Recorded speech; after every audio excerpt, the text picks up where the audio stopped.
What's up, everybody? This is King L Bay. Um, I'm finna drop this science on y'all. So this episode of Ghost in the System, we're gonna talk about immunity and sovereign immunity and what do that really mean, and we're gonna make it simple. So, okay, a lot of you guys are not perfecting your process correctly, so you having problems. So what we did at Must, we have created a system in which work. We created an institution in which we took the sting out of that, where you can get your sovereign immunity. But you got to learn how to manage within that space and know how to operate within that jurisdiction and outside of that jurisdiction when dealing with that.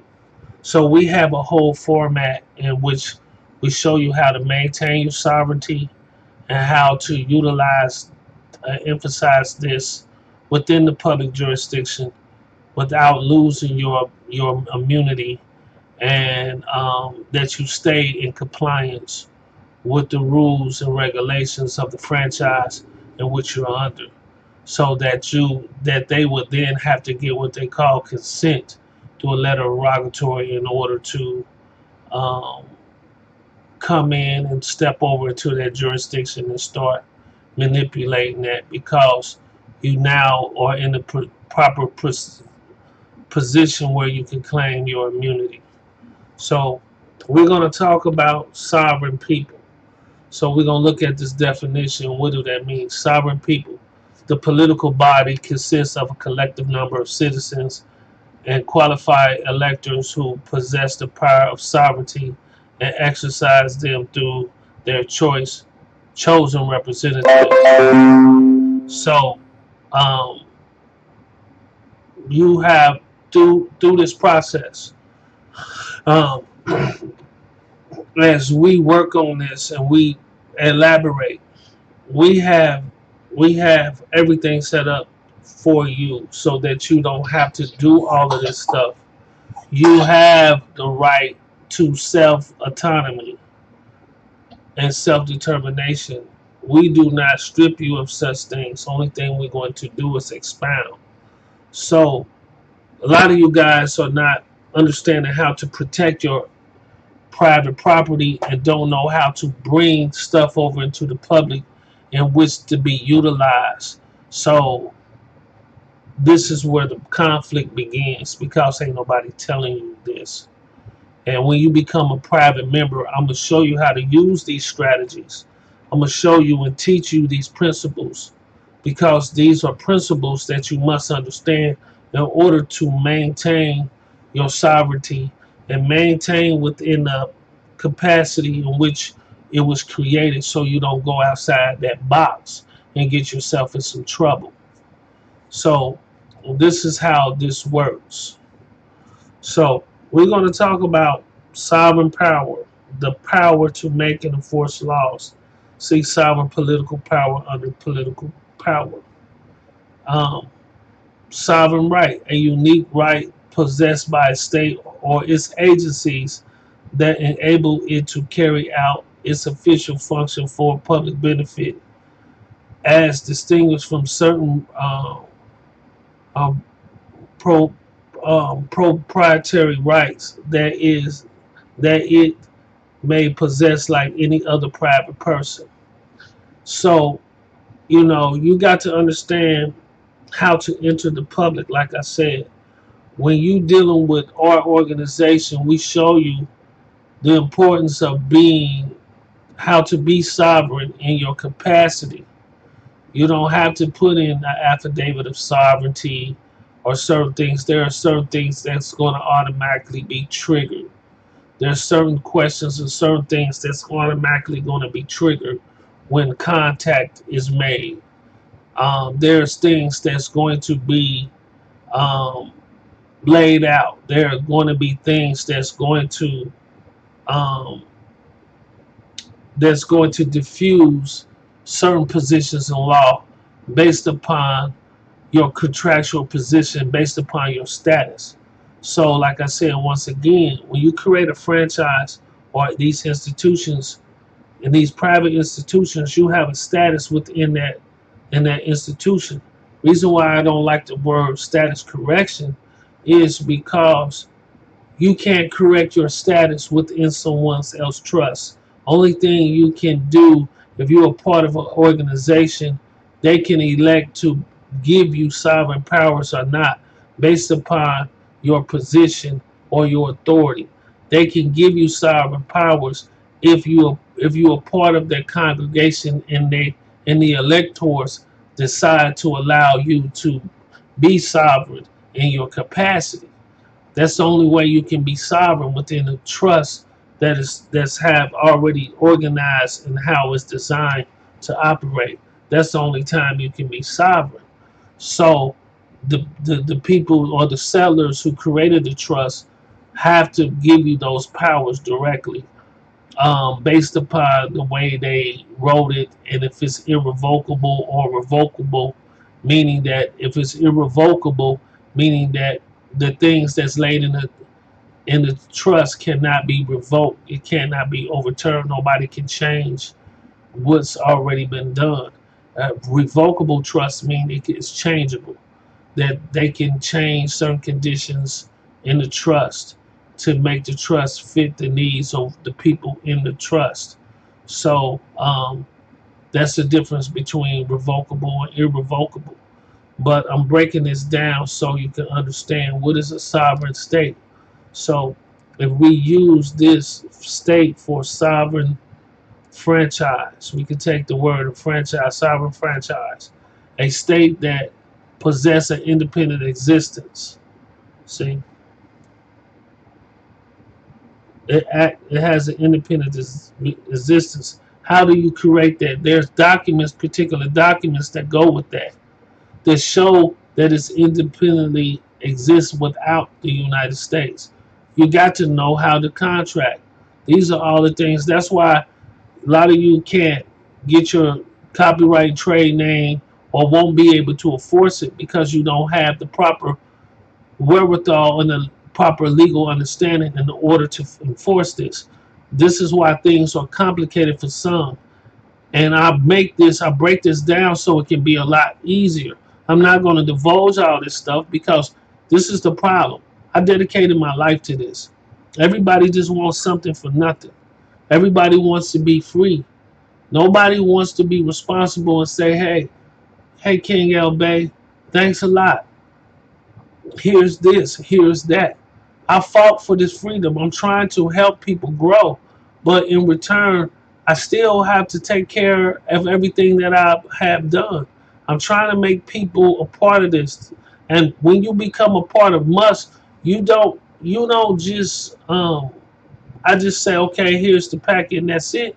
No, I'm trying to make people official members, and I'm trying to get everybody to acquiesce to a sane thinking and mindset so you can make your life easier, not so complicated, that we can flow like water, that we can live easy, that we can breathe easy, reduce the stress by understanding the things you're supposed to do. So now you can reduce health, you can reduce stress in your life, improve health benefits, because now you would have the time to do a lot of the things that you couldn't do before, because some of us trying to support a family or working our fingers to the bone to make a decent living for our family so we can have a nice complete life. So we kill ourselves trying to work, and it shouldn't be like that. We should be working smarter and not harder. So with the Ghost in the System, I teach you these contractual strategies. I teach you these legal strategies through what I call privatization, asset protection, okay, contractual safeguard, and tax avoidance. So I show you how to do all of these things by living within the confines of your own jurisdiction, by entering another jurisdiction and respecting what's going on in their prospective jurisdiction, but able to utilize your private rights at the same time and move in a way that is copacetic for everybody involved in this movement who's under the Musk umbrella. So this is what I bring to the table. Just to elaborate more, like I said, if you take out the word sovereign and you put in state, is really, you could say, franchise. So being complete in itself without being merely a part of a whole to whose government it is subject, a political community. Members are bound together by tie of common subjects to some central authority whose command those must obey. So the Constitution and bylaws is the sovereign authority. Everybody agree to abide by the sovereign authority. And only thing to do is we enforce that authority based upon the terms and condition of what? The bylaws. But the ultimate sovereign authority is the Quran. That's what we go by, the Quran. The Quran is ultimately the sovereign authority in which dictate all things. The Constitution is positive law that's generated from the Quran.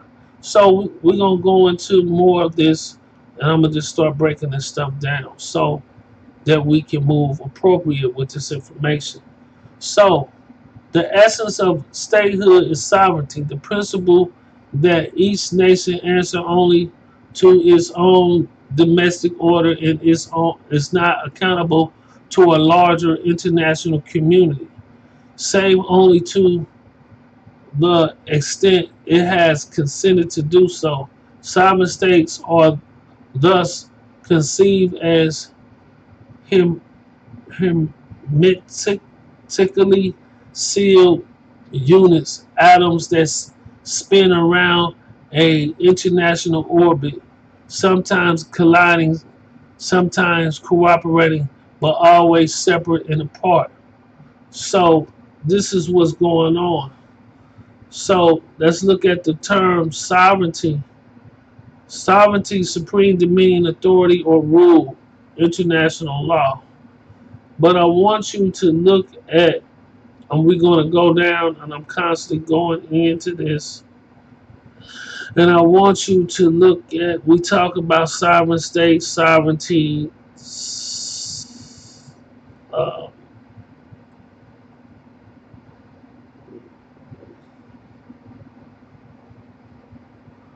now let's go, let me see here, so a citizen, cannot be sovereign. That's an oxymoron. A citizen is considered a subject. It is subject to the authority of that sovereign entity in which the subject matter would take place based upon the violations in accordance with what's according to the laws and which will be presented in the court. So you got to understand this, and you got to understand a lot of this is dealing with its other degrees and level of this, and one of them is diction, but that's saved for another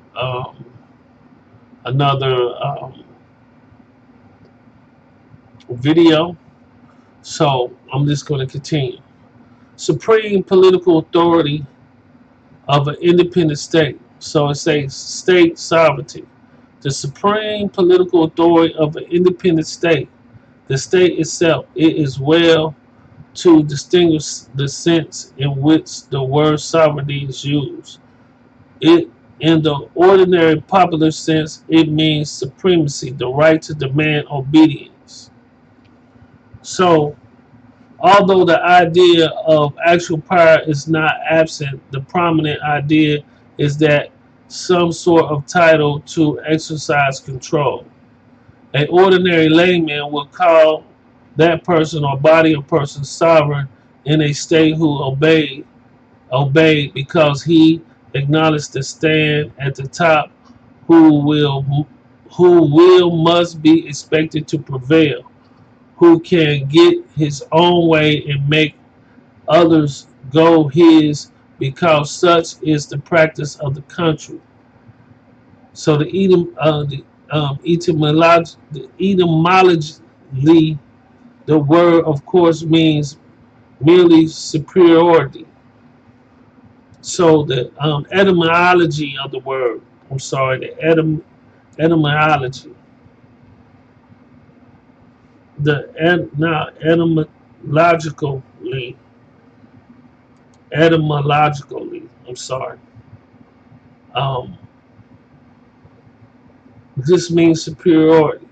So you got to understand within the franchise there are rankings, and your ranking is going to depend. That's going to determine your status. So when we talk about status correction, like I said, in order for you to correct your status, you then must be in a higher ranking or authority, in which entails based upon and defined with within the trust or the franchise that particular position and the rules and regulations for that position, or give that position strictly immunity for whatever reason. That mean they couldn't get into trouble once they hold such title.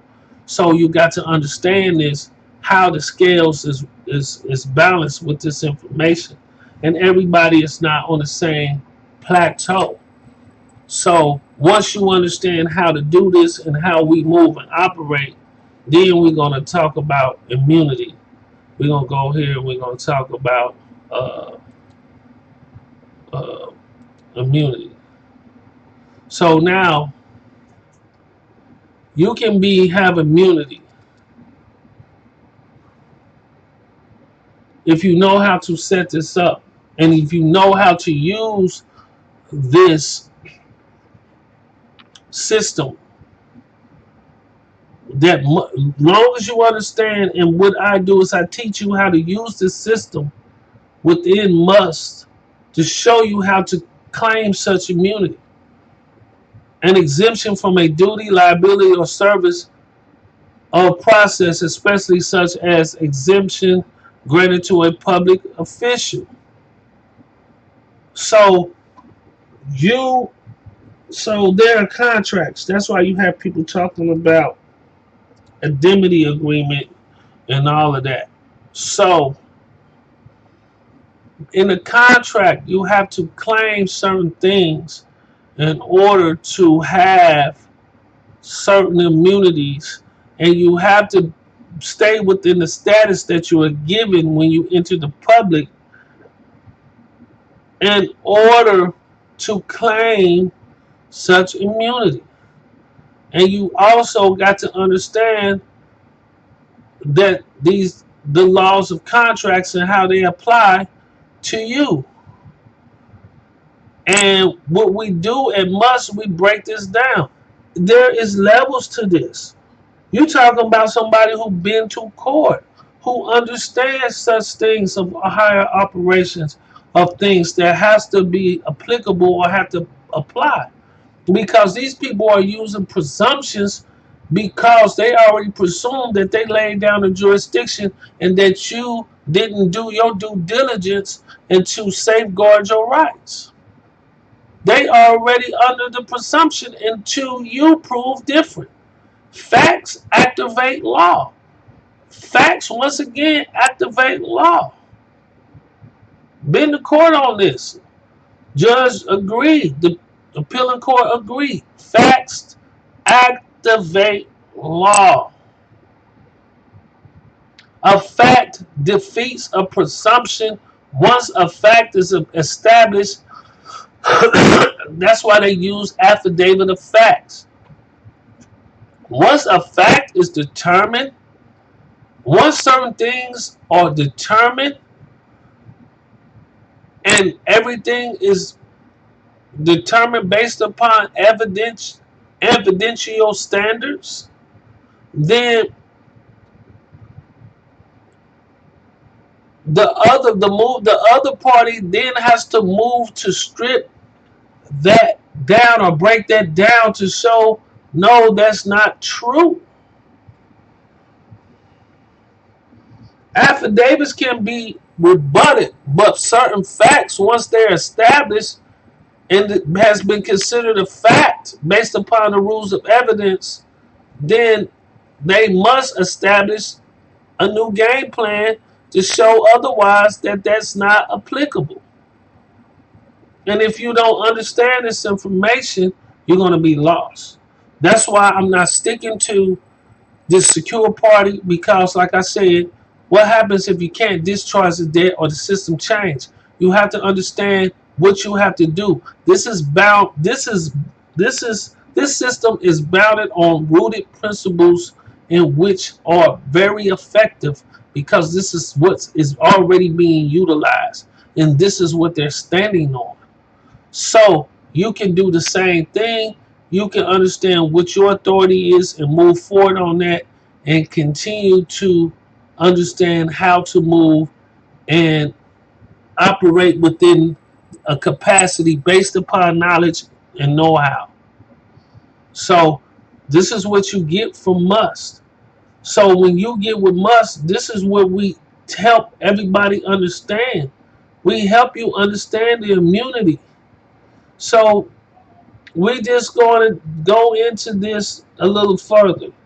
An immunity is a defense to a tort liability which is conferred upon an agreement or class of person or entities under circumstances where consideration of public policies are thought to be required special protections for persons, activities, and entities in question as expense of those injured by the tortious act.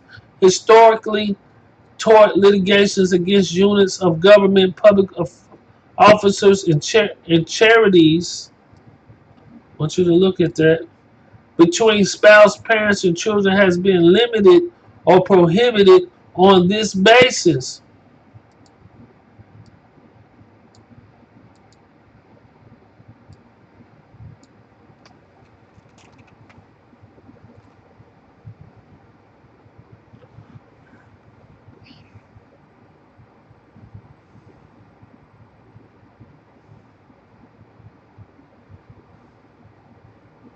Let me show y'all something.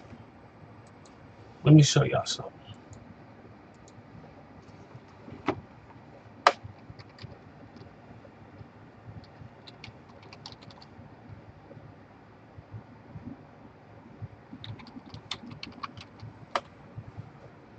I talked about this in other.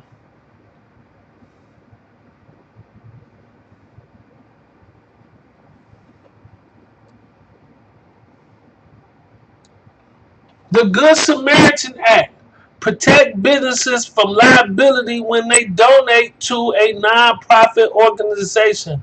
Protects business from civil and criminal liability should the product donated is good in good faith later. Standardized donors liability exposure. No need to investigate liability laws in each state. Set the floor of gross negligence or intentional harm. So you guys don't understand this. That's why ain't nobody talking to y'all about this. This is why there's levels or degrees to this. There's levels to this. That's why you have to understand this information. Because I keep trying to tell you, I'm a fade to black. You guys are not donating. I'm dropping the science. I'm showing y'all how to win. I'm showing you different things that nobody is telling you. Nobody is showing you how to set up your organization. I'm showing you how all this stuff, and I'm breaking this down. I should be starting to get some donations on this information, because I know that I'm leaps and bounds and set apart from a lot of organizations. And I'm not trying to be funny. This is my life's work. This was a God-given talent. Nobody gave me this. This is from the Most High. I'm doing His will.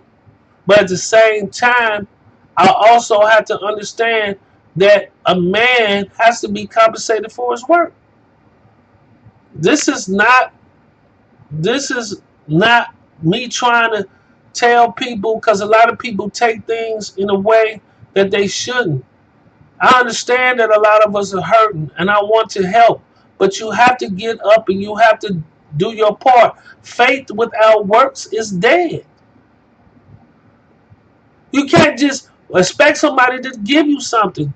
You should, if you're looking for charity, then you should say, okay, I need to donate my time. I need to donate something. I need to give something.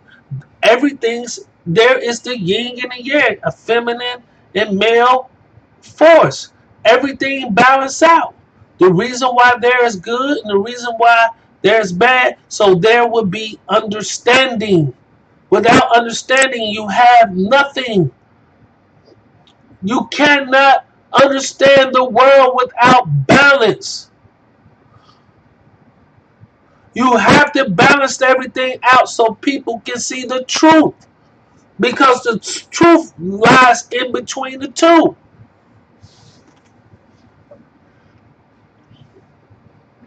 So, I'm just showing y'all this. Look this up. This is King L Bay. I'm about to get up out of here. I just been dropping this science on y'all. I'm going to show y'all how to come into the public, show you how to do everything, how to rock with us, break this down for y'all so y'all can see that I'm dropping this science like nobody else is dropping. And this is why I say I'm not trying to knock other people and their processes. I'm not trying to go there with people and their processes. There's more than one way to skin a cat. That is true. But I'm showing you I'm rooted on certain principles that's work. We are rooted on certain principles that's work. The Musk organization is rooted on certain principles that work. These are legal strategies and principles that's proven to work. So for everybody out there, peace and love. Show everybody how to get down with this information. I'm just taking it to the next level, and I'm showing everybody how King L Bay, like I said, I was boots on the ground for a long time. This is why I understand so much. This is why I bring certain things to the table and bring certain experiences. So these are the things that we can claim. So peace and love to everybody out there. Keep watching Ghost in the System, and we're going to keep bringing you more information.